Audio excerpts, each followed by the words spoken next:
کہ ایڈمنسٹریشن ہمارے لیے بہت مشکل ہوں گے، اور اس کی 2-3 وجوہات ہیں۔ ایک تو افغانستان کے ساتھ معاملات ہیں، دوسرا بھارت کے ساتھ ہمارے تعلقات کی نوعیت اور کشمیر کا ایشو ہے، اور چوتھا میں سمجھتا ہوں کہ جو یو ایس کے اندر ڈیسیشن میکنگ ہے، خاص طور پہ وائٹ ہاؤس میں، اور اسٹیٹ ڈپارٹمنٹ تو ٹریڈیشنلی پاکستان کے خلاف رہا ہے، اور وائٹ ہاؤس میں اس وقت جو ٹیم ہے اس میں آپ سب جانتے ہیں کہ انڈین امریکنز بہت ہیں، تو ہمیں اب تھوڑا سا، مجھے تو یہ اس سے تعجب بھی ہوا ہے، کیونکہ ہم تو یہ کلیم کرتے رہے کہ ہمارے اس وقت جو پالیسی میکنگ میں لوگ ہیں ان کا بڑے کانٹیکٹس ہیں، بڑا انفلوئنس ہے واشنگٹن ڈی سی میں، اور ہمارے تعلقات بھی بہتر ہونے جا رہے ہیں، تو میرے لیے ایک بڑی اچنبے کی بات ہے، اور مجھے لگتا ہے کہ آئندہ 4 سال کافی مشکل گزریں گے یو ایس کے ساتھ۔ اچھا باسط صاحب، اگر ہم تھوڑا سا اس کو انالائز کریں تو اس وقت یہ جو انوائرمنٹ جو کونسل، یہ جو میٹنگ ہے کلائمیٹ کی، یہ جو کانفرنس تھی، اس کو وائٹ ہاؤس ہی اس کو آرگنائز کر رہا ہے، اور جان کیری جو اس سے پہلے سینیٹر تھے، پھر امریکی صدارتی امیدوار بھی رہے، وہ اب انوائرمنٹ سیکٹری بڑے پاورفل اور بہت کلوز ہیں وہ جو بائیڈن کے۔ تو تھوڑا سا اگر ہم پیچھے چلیں تو 2009 میں جو کیری لوگر بل آیا تھا اس کے وہ آتھر تھے، بائیڈن بھی اس میں شامل تھے، اور بہت زیادہ پاکستان کے ساتھ ان کے قریبی تعلقات سمجھے جاتے تھے۔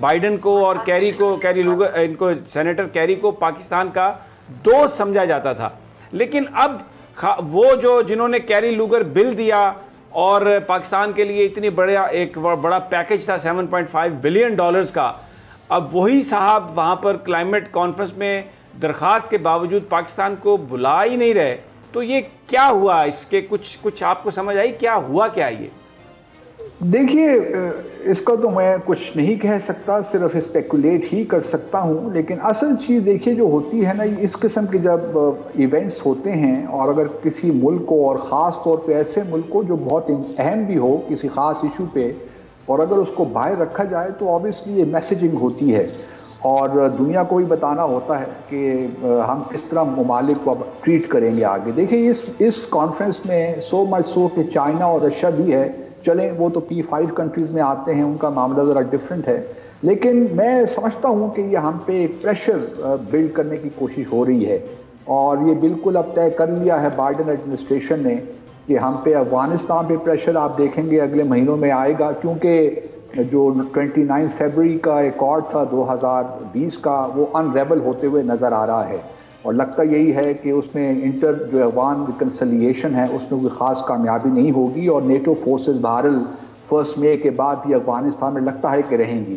اس کے بعد اگر آپ دیکھیے تو بھارت پہ بھی ہم پہ پریشر ڈال رہے ہیں کہ اب آپ کشمیر کو تھوڑا سا ذرا بیک برنر پہ رکھیے، اور آپ انڈیا سے معاملات ٹھیک کیجیے۔ ساری کوشش یہ ہے کہ ہمیں چائنا سے بھی تھوڑا دور کیا جائے، کیونکہ آپ دیکھتے ہیں کہ یو ایس نے بھی ایک BRI کے کاؤنٹر کرنے کے لیے بائیڈن صاحب نے پرائم منسٹر بورس جانسن کو بھی کل پرسوں فون کر کہا ہے کہ ہمیں ایک کاؤنٹر پروجیکٹ لانا چاہیے BRI کی طرز کے طور پہ، تاکہ ہم بھی دنیا کی انفراسٹرکچر ڈیولپمنٹ کے حوالے سے مدد کریں، لیکن وہ ممکن نہیں ہے ان کے لیے، کیونکہ ان کے پاس اتنا پیسہ ہی نہیں ہے کہ وہ دنیا پہ اس طرح خرچ کر سکیں۔ تو ابھی مجھے لگتا ہے کہ یو ایس کے ساتھ ہمارے تعلقات میں کچھ مزید کمپلیکیشنز اگلے 4 سالوں میں ہوں گی۔ اگر ہم تو یہ سنتے آئے اور یہ بات پاکستانی سفارتکار بھی کرتے رہے، امریکنز بھی یہ کہتے رہے کہ افغانستان کے حوالے سے جو پاکستان کا کردار ہے وہ بڑا ناگزیر ہے، اور وہ جو روڈ ہے پیس کی افغانستان میں وہ پاکستان کے ذریعے سے گزر کے جاتی ہے، لیکن ابھی ریسنٹلی لائیڈ آسٹن جو ان کے وزیر دفاع ہیں، وہ 2 دن کا دورہ انہوں نے انڈیا کا کیا، بڑا وارم ویلکم ہوا وہاں پہ۔ اس کے بعد پاکستان کی ایئر سپیس کو یوز کرتے ہوئے وہ کابل گئے، وہاں پر انہوں نے بات کی، تو وہاں پر بھی پاکستان کی شکایتیں ہوئیں اور انڈیا میں بھی شکایتیں ہوئیں، پھر وہ پاکستان کی فضا سے گزرتے ہوئے وہ واپس چلے گئے امریکہ، اور صرف جنرل قمر جاوید باجوہ کو انہوں نے ایک ٹیلی فون کیا، یہاں پر کوئی ٹچ ڈاؤن کرنا بھی مناسب نہیں سمجھا۔ تو یہ تو بالکل ہی ایسا لگ رہا ہے کہ جیسے امریکہ یہ طے کر چکا ہے کہ اگلے 5، 10، 8 سال بھارت ہی ان کا اسٹریٹجک پارٹنر ہوگا، اور پاکستان کو تو ٹوٹلی انہوں نے بالکل وہ جیسے کہتے ہیں نا برش اسائڈ، ایک سائڈ پہ نکال کے پھینک دیا۔ بالکل آپ درست فرما رہے ہیں، اور ہمیں کسی خوش فہمی میں دیکھے نہیں رہنا چاہیے۔ میں تو یہی بار بار کہتا بھی رہا ہوں کہ ہمارے US کے ساتھ تعلقات اس لیول کے نہیں ہو سکتے جو بھارت کے ساتھ ہیں، لیکن اس کا ہرگز مطلب یہ نہیں ہے کہ ہمارے US کے ساتھ تعلقات ہو نہیں سکتے۔ ہمیں اپنی اسٹرینتھس کو دیکھنا ہے اور اپنی لمیٹیشنز کو بھی دیکھنا ہے، اور ہمیں اپنے انٹرسٹ کا تعین کرنا ہے کہ ہمارے انٹرسٹ ہیں کہاں پہ، اور یہ کوئی مشکل کام بھی نہیں ہے۔ آئی ٹیل یو، اگر ایک دیکھیے نا، ہم خود ہی بنیادی طور پہ افغانستان کے مسئلے کو آپ لے لیجئے، ہم بار بار یہی کہتے ہیں کہ پاکستان از دا کی کنٹری، ہماری وجہ سے یہ سب کچھ ہو رہا ہے، طالبان US کے درمیان جو ہوا ہے کال وہ بھی ہم نے ہی کروایا ہے۔ جب آپ اس قسم کا کریڈٹ لیتے ہیں تو پھر آپ کو پریشر بھی لینا پڑتا ہے۔ میرے حساب سے یہ بالکل نامناسب نیریٹو ہے جو ہم نے پچھلے کئی سالوں سے ڈیولپ کرنے کی کوشش کر رہے ہیں۔ اس قسم کے معاملات میں، کانفلکٹ ریڈن سچویشنز میں کبھی بھی آپ کریڈٹ نہیں لیتے، میں تو جہاں تک میری سمجھ ہے آپ، اور کیونکہ جب آپ کریڈٹ لیتے ہیں تو شیئرڈ رسپانسبلٹی کا جو کانسیپٹ ہے وہ ختم ہو جاتا ہے، پھر دنیا آپ پہ ہی پریشر ڈالتی ہے کہ چلو جی آپ نے تو کریڈٹ لیا تھا، اس کا مطلب ہے کہ آپ کا طالبان پہ بڑا انفلوئنس ہے، آپ ان کو میز پہ لا سکتے ہیں، تو پھر آپ ان کو انٹرا افغانستان ریکنسیلیشن جو ہے اس پہ بھی آپ مجبور کر سکتے ہیں۔ حالانکہ ہمارا کوئی اتنا خاص انفلوئنس طالبان پہ ہوگا، یقیناً ہوگا، لیکن ایسا بھی نہیں ہے کہ ہم ان کو ڈکٹیٹ کر سکیں۔ تو ہمارے جو نیوانسز ہیں پالیسیز کے، ان کو ہمیں سمجھنا چاہیے کہ جو ہم پبلک پوسٹرنگ کرتے ہیں وہ کس حد تک ہمارے انٹرسٹ سے مطابقت رکھتا ہے۔ تو یہاں بہت ایشوز ہیں ہمارے ہاں، چونکہ ایک برین اسٹارمنگ نہیں ہوتی، ہمارے ہاں انسٹیٹیوشن میکنزم ذرا اس طرح اسٹرانگ نہیں ہے جو ہونے چاہیے، اس وجہ سے ہم ان پرابلمس میں آ کر گھر جاتے ہیں۔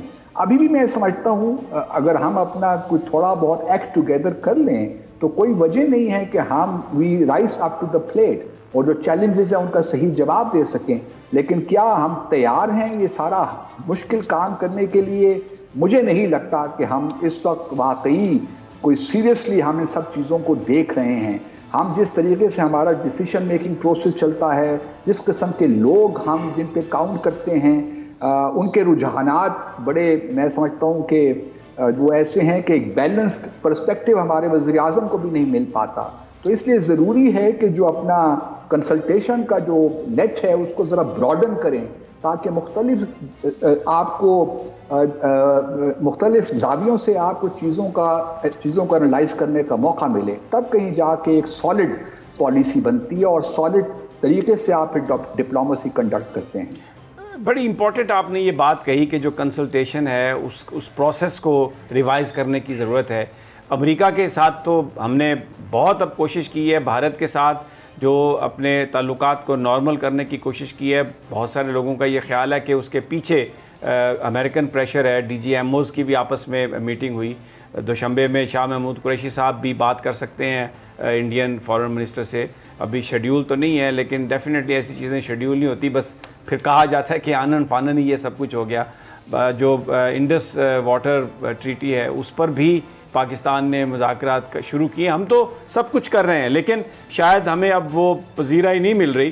اور دوسری جانب جو ہمارا بڑا دوست ہے چائنا، ٹائم ٹیسٹڈ فرینڈ جو ہے، اس کے حوالے سے بھی جیسے آپ خود فرما رہے ہیں کہ پریشر یہ ہے کہ سی پیک کے حوالے سے گاہے بگاہے سٹیٹمنٹس بھی آتی رہتی ہیں امریکن ڈپلومیٹس کی کہ پاکستان کو فائدہ نہیں ہوگا۔ پھر جو بائیڈن نے بھی ایک نئے کوشش کی ہے کہ BRI کی طرز پر ایک نیا انیشیٹو دیں۔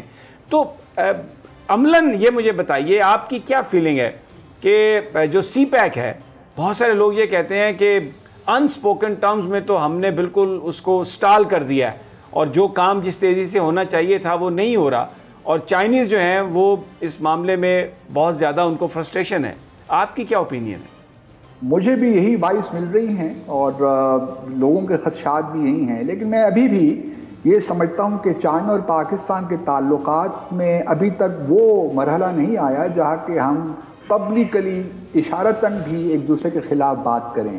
ابھی وہ اللہ تعالیٰ کرم ہے وہ نہیں آیا، اور میں سمجھتا ہوں کہ اگر لوگ چائنیز جو شاید UAE کے کسی اخبار نے یہ رپورٹ کیا ہے جو یہ فون کال کے حوالے سے، تو ہمیں یہ نہیں سمجھ لینا چاہیے کہ پاکستان کے لیے ہی ہے، کیونکہ میں سمجھتا ہوں ابھی بھی Chinese are very careful in their public statements, اور اس پہ تھوڑا سا ہمیں انتظار ہی کرنا چاہیے۔ اگر چائنیز کچھ نہیں بول رہے تو ہمیں اس کو ان نیسیسریلی پاکستان کی طرف اس کو نہیں لے کر جانا چاہیے. ممکن ہے کہ وہ بھارت کی طرف اشارہ کر رہے ہوں, کسی اور ملک کی طرف اشارہ کر رہے ہوں, تو ضروری نہیں ہے کہ پاکستان کے حوالے سے ہی بات ہو, کیونکہ میں ذاتی طور پہ یہ سمجھتا ہوں, اور میں نے کیونکہ ہم چائنا کو جانتے ہیں کہ وہ کس طرح اپنی سفارتکاری کرتے ہیں, اور پاکستان اور چائنا کے تعلقات strategically are very very important for mutually very important. ٹھیک ہے, سی پیک میں اس وقت کچھ تھوڑا بہت ایک سلو ڈاؤن ہوا ہے پروسیس, لیکن یہ ہمارا تعلقات کو سی پیک کی وجہ سے تو شروع نہیں ہوئے. سی پیک تو 2013 آنورڈ سے ہم دیکھتے ہیں, لیکن ہمارے تعلقات تو اس سے پیچھے سے بھی ہیں. لیکن یہ بھی ممکن ہے کہ چائنا تھوڑا بہت ورڈ ضرور ہو, کیونکہ اس وقت جو ایفرٹس ہو رہی ہیں کہ چائنا اور پاکستان کے درمیان کچھ ویجز ڈرائیو کی جائیں, تو ہمیں اس کے بارے میں احتیاط سے کام لینا ہے, اور ہمیں کوئی ایسا قدم نہیں اٹھانا کہ ہمارے تعلقات چائنا کے ساتھ کسی حوالے سے بھی اس میں کسی قسم کی مس انڈرسٹینڈنگ پیدا ہو, کیونکہ پہلا قدم مس انڈرسٹینڈنگ کا ہی ہوتا ہے, تو ہمیں اس سے بھی بچنا ہے.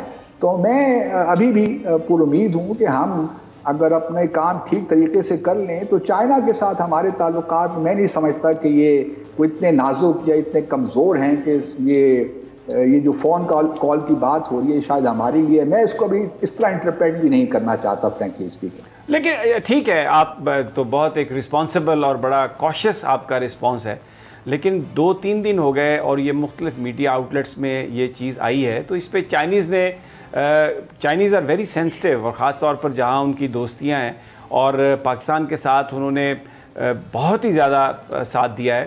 کشمیر کے معاملے پر سیکیورٹی کونسل میں جو گفتگو ہوئی ہے وہ انہوں نے کی, پھر جب سعودی عرب نے پیسے کی ڈیمانڈ کی تو 12 گھنٹے میں پیسے بھی انہوں نے ہمیں وہ دیے جو ہم نے ان کو پیمنٹ کی.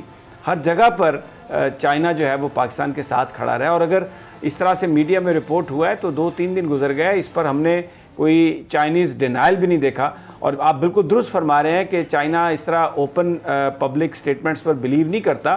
بعض اوقات جو ان کے جو سٹیٹمنٹس کو دلوایا جاتا ہے, کسی تیسری پارٹی سے بھی دلوا دیا جاتا ہے, لیکن پھر اس کی تردید وغیرہ نہیں کی جاتی, یہ صورتحال بھی ہو سکتی ہے. سوال میرا یہ ہے کہ پچھلے بہت سے عرصے سے 1-1.5 سال ہو گیا, ہم دیکھتے ہیں کہ کوئی ڈیلیگیشنز نہیں آئے گئے.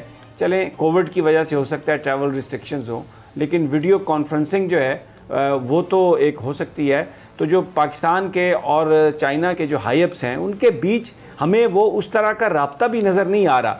تو اگر ابھی 1 سال سوا میں نہیں ہوا تو ہم کیسے یہ ایزیوم کر لیں یا تصور کر لیں کہ آنے والے وقتوں میں یہ چیز تبدیل ہو جائے گی اور آپس میں بالکل رابطے بحال ہو جائیں گے اور چیزیں جو ہیں وہ ایک سمت چلی جائیں گی, خاص طور پر اس تناظر میں کہ جب ہم پریشر میں ہیں اور مسلسل سنب مل رہا ہے امریکہ سے ہمیں, تو امکان ہے اس بات کا؟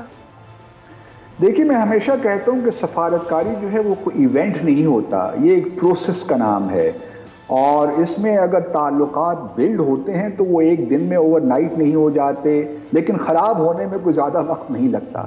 اس لیے میں اب گزارش ہی کر سکتا ہوں اپنے حکمرانوں سے کہ ذرا اس کے بارے میں سوچیں, اور چائنا کو don't take China for a right. اگر چائنا آپ کے ساتھ کھڑا ہوا ہے, آپ کے مشکل معاملات میں آپ کو اس نے ساتھ دیا ہے, تو یہ کبھی بھی امپریشن نہیں آنا چاہیے کہ ہم اگر امریکہ کی طرف ہم کچھ تھوڑا بہت کوشش کر رہے ہیں کہ ہمارے تعلقات ٹھیک ہوں, تو those are at the cost of our relations with China. China کو ہمیں ہر قدم پہ میں سمجھتا ہوں کہ بریف کرنا ہے, ان کو کانفیڈنس میں لینا ہے. اس میں ہماری اب سفارتکاری کہاں تک اسکلفلی ہم اس کو کنڈکٹ کرتے ہیں, دیٹ از دا کویسچن.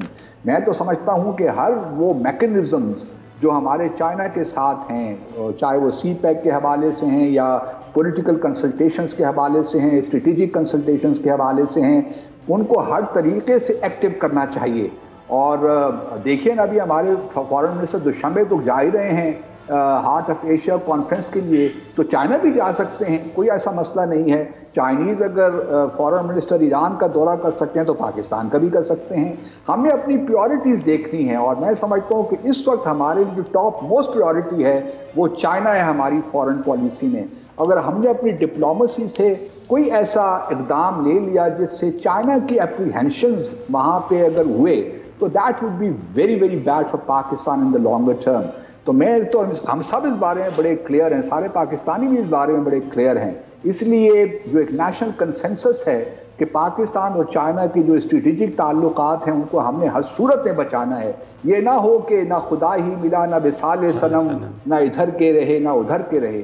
وہ سچویشن نہیں آنی چاہیے. ہمیں امریکہ سے بھی تعلقات ٹھیک کرنے ہیں جہاں جہاں ہم ان سے لے سکتے ہیں, کیونکہ امریکہ اس وقت بھی ہمارا سیکنڈ یا تھرڈ لارجسٹ ٹریڈنگ پارٹنر ہے. وہاں ہمارے تقریباً 10 لاکھ پاکستانی بھی وہاں پہ ہیں. تو یہ بھی کوئی بات نہیں ہے کہ ہم سارے جو ہے چائنا کے ساتھ ہی ہمارے تعلقات ہوں گے. ہمارے تمام ممالک کے ساتھ تعلقات ہونے چاہیے. لیکن کوشچن یہ ہے کہ کیا ہم انسٹیٹیوشنلی جو ہیں اتنے اسٹرانگ ہیں کہ اپنی ڈپلومیسی کو صحیح معنوں میں کنڈکٹ کر سکیں اور ان تمام چیلنجز کو بر وقت ہینڈل کر سکیں. That is the basic question. میرے خیال میں ہم میں استطاعت ہے. صرف بات یہ ہے کہ ہم کس طرح اپنے آپ کو آرگنائز کر کے ایک فوکس طریقے سے جو ہمارے اسٹریٹجک آبجیکٹیوز ہیں, جو ڈپلومیٹک ٹولز آپ کو اویلیبل ہیں, کس طرح ہم ان کو استعمال کر کے اپنے ان اہداف کو حاصل کرتے ہیں. یہی بنیادی چیلنج ہے. اگر ہمارے پرائم منسٹر اس کو سمجھ جائیں, اور پھر جو میں نے پہلے ذکر کیا, کون لوگ ہیں جو کنسلٹیشن پروسیس میں ہیں, ڈیسیشن میکنگ پروسیس میں, آیا ان کا کوئی تجربہ ہے اسٹیٹ کرافٹ میں, یا وہ صرف اکیڈیمک باتیں کر رہے ہیں. ڈپلومیسی اکیڈیمک نہیں ہوتی, اس میں بہت سی نیوانسز ہوتی ہیں. اسٹیٹ کرافٹ کا اپنا ایک اسٹیٹ کرافٹ ایک بڑا نازک سی چیز ہے. ضروری نہیں ہے کہ اگر میں ایک اکیڈیمک ہوں, کتابیں لکھتا ہوں, یا میری اپنی کوئی خاص میں انجینئر ہوں, یا میں کوئی, تو مجھے اسٹیٹ کرافٹ کا ہی پتہ ہوگا یا ڈپلومیسی کا پتہ ہوگا. تو یہ تمام چیزیں جس کے بارے میں ہمیں سوچنا چاہیے, اور خاص طور پہ پرائم منسٹر کو, کیونکہ عوام کو ان سے بہت سی امیدیں ہیں.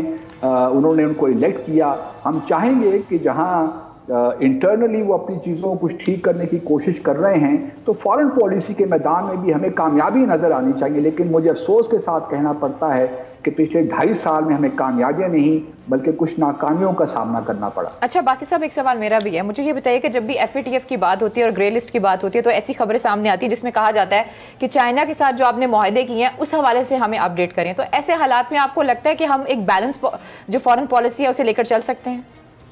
دیکھیں, FATF کا جہاں تک معاملہ ہے نا, میں تو پہلے اس بات کو مانتا نہیں ہوں کہ FATF ایک جتنے بھی فیصلے وہاں پہ ہوتے ہیں وہ سارے پولیٹیکلی ڈریون اور پولیٹیکلی موٹیویٹڈ ہوتے ہیں. پہلی تو یہ بات سمجھ لینی چاہیے.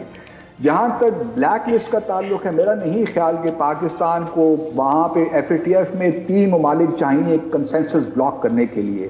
وہ ہمارے پاس الحمدللہ میرے خیال میں ہیں. اتنی سفارتکاری ہماری کمزور نہیں ہوئی. لیکن جہاں تک ہمیں 12 ممالک کی ضرورت ہے کہ وہ ہمیں گرے لسٹ سے نکالیں, شاید وہ ہمارے لیے ذرا مشکل ہمیں نظر آ رہا ہے. لیکن میں سمجھتا ہوں کہ اب ہم نے چونکہ کمپلائنس کر لی ہے, تقریباً تمام ہی 27 پوائنٹس پہ 2-3 پوائنٹس رہ گئے تھے, اس میں بھی جون تک عمل درآمد ہو جائے گا. تو مجھے کبھی امید ہے کہ انشاءاللہ ہم جون تک نکل آئیں گے. اور میرے اپنے خیال میں جو بیہائنڈ دا سین ڈپلومیسی ہو رہی ہے اس میں FATF بھی کہیں نہ کہیں فگر ہو رہا ہے, اور مجھے یقین ہے کہ جون میں ہم اس سے نکل آئیں گے. بالکل بالکل آپ کی. اچھا, میں ذرا دوبارہ اسی کنسلٹیٹو پروسیس پہ آنا چاہتا ہوں. جو افراد جو یہ کام کرتے ہیں ان کی اہلیت اور ان کے ٹلٹس جو ہیں وہ بہت اہم ہوتے ہیں. ابھی پاکستان میں ہمارے ہاں جو نیشنل سیکورٹی ایڈوائزر ہیں, میں ذاتی حوالے سے بھی انہیں جانتا ہوں, موید یوسف صاحب USIP میں کام کرتے رہے. ان کا سارا جو ماضی ہے, جو کچھ بھی انہوں نے کیا, وہ ہمیشہ پروموشن کرتے رہے امریکن پوائنٹ آف ویو کی, اور پاکستان کی ایجنسیوں پر, پاکستان کی فوج کے حوالے سے, پاکستان کے رویوں کے حوالے سے. ان کے آن ریکارڈ بہت سارے ان کی تحریریں ہیں, ان کے انٹرویوز ہیں. تو ان کو نیشنل سیکورٹی ایڈوائزر بنا کے وہاں بٹھا دینا جہاں پر ایک بہت اہم فیصلے ہو رہے ہیں, تو اس کے بعد امریکہ کو کسی اور سے تو پوچھنے کی ضرورت ہی نہیں ہے. ان کی تو اپنی وائس, ان کا تو اپنا ہی ریپرزنٹیشن پاکستان کی سیکورٹی کونسل میں موجود ہے. کیا کہیں گے آپ؟ میں چاہوں گی کہ باسی صاحب اس سوال کا جواب دیں جو سلیکشن آف ٹیم کے حوالے سے سمیع صاحب نے کیا ہے. تو ایک چھوٹی سی بریک کا, جب بریک سے واپس آتے ہیں اس پہ بات کرتے ہیں. Stay with us.